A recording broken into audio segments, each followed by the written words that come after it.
Hello friends, welcome back to my YouTube channel. इस video में हम पढ़ने वाले हैं resonance condition of series LCR circuit. Resonance condition एक ऐसी कंडीशन होती है जब हमारे सर्किट में करंट की वैल्यू मैक्सिमम होती है।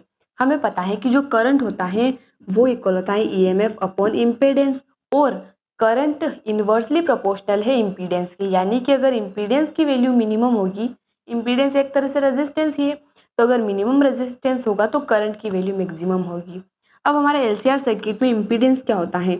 इम्पीडेंस हमारा इक्वल होता है R square plus XL minus XSC का स्क्वेयर, और वो भी रूट के अंदर। तो यहाँ से हमारा जो इम्पीडेंस है वो मिनिमम कब होगा? जब हमारा एक्सएल एक्ससी के इक्वल होगा, यानी कि एक्सएल माइनस एक्ससी 0 होगा। तो यहाँ से एक्सएल इक्वल हो जाएगा एक्ससी के, यानी कि जो इंडक्टिव रिएक्टेंस है वो कैपेसिटिव रिएक्टेंस के इक्वल होगा। तो जो हमारा इम्पीडेंस होगा वो रेजिस्टेंस के इक्वल होगा, यानी कि मिनिमम वैल्यू पर रहेगा, और तभी हमारा करंट मैक्सिमम हो सकता है। यहाँ पर अगर हम फ्रीक्वेंसी की बात करें तो फ्रीक्वेंसी कैसे निकालेंगे? एक्सएल इक्वल है यहाँ पर एक्ससी के, यानी कि ओमेगा एल इक्वल हो जाएगा 1/ओमेगा सी के। एक्सएल को हम ओमेगा एल और एक्ससी को 1/ओमेगा सी लिख सकते हैं।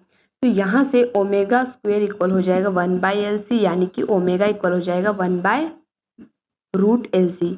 और यहाँ पर ओमेगा को हम ओमेगा आर लिखेंगे, जिसे हम एंगुलर रेजोनेंट फ्रिक्वेंसी कहते हैं। लेकिन अगर केवल रेजोनेंट फ्रिक्वेंसी निकालनी है तो ओमेगा का फॉर्मूला होता है 2πf। यहाँ से 2πf 1/√LC के इक्वल आ जाएगा, तो f की वैल्यू हमें मिल जाएगा 1/2π√LC। यही हमारी क्या होती है? यही हमारी रेजोनेंट फ्रिक्वेंसी होती है। अब फ्रिक्वेंसी का सीधा मतलब हमें पता है कि कोई भी चीज़ 1 सेकेंड में कितनी बार होती है उसे हम फ्रिक्वेंसी कहते हैं। रेजोनेंस कंडीशन का रियल लाइफ एग्जांपल हमें कहाँ देखने को मिल सकता है? अगर हम एग्जांपल एक पेंडुलम का लें या एक झूले का लें, स्विंग का, तो पेंडुलम में क्या होता है, वो अपनी मीन कंडीशन पर है, और जैसे ही हम उसको धक्का देंगे यानी कि वो मूव करेगा, तो अपनी मीन वैल्यू से क्या हो रहा है, आगे पीछे हो रहा है।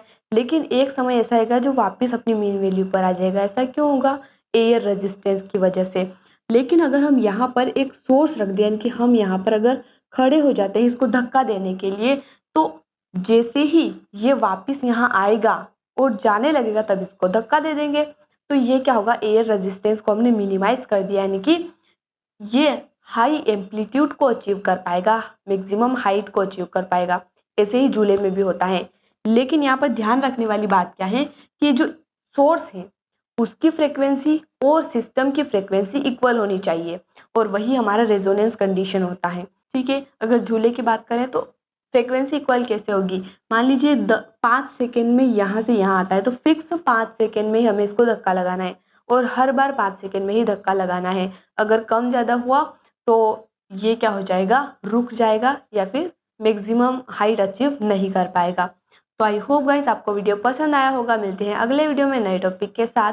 धन्यवाद।